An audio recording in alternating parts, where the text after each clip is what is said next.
All right, let's get ready for challenge question number 1. Just like in the other modules, I'm going to give you a question. I want you to pause the video, give yourself 2 minutes.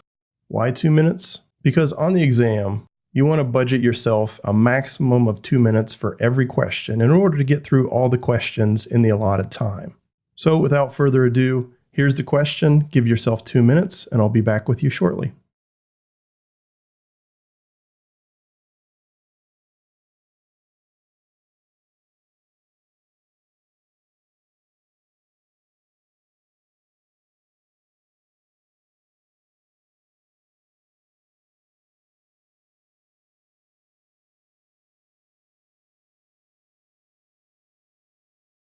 Okay, I'm back, and have you formulated your answers?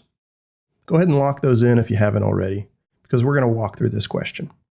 Well, first of all, what I like to do is pull out the pertinent pieces. They want a way to centrally manage sub-accounts, and they also want to leverage their IT organization as a sort of shared services standardization. But they also want to leave the regulatory and compliance requirements within each business unit. So this question requires you to know the different types of accounts that can be set up and what they offer. So if we recall back to the conversation around the different functions of accounts, we have a few different options here. One of the things they want to do is be able to leverage their IT organization as a shared service to provide standardization. Well, if you recall, a publishing account does that. So if we were to implement a publishing account structure centrally, that would fulfill that requirement. Now, similarly, they want to be able to manage access to those sub-accounts centrally. So again, we'd be looking for something central, and implementing an identity account structure centrally would do that.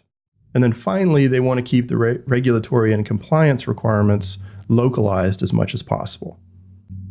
And generally speaking, when you're talking about regulatory and compliance requirements, there's a very strong logging component.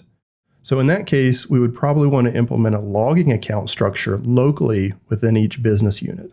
Now, you may be tempted by the word compliance to pick compliance account structure. Well, the problem is this isn't a real thing. It's not a real account structure as defined by AWS's documentation. So we can pretty quickly eliminate G and H from consideration. So the answers that I would choose here are A, C, and F.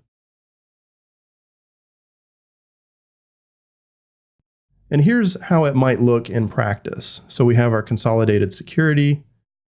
We have maybe the root account or the holding company that serves as that shared service. And then you can see we've created a logging account and attached it to each one of the business units.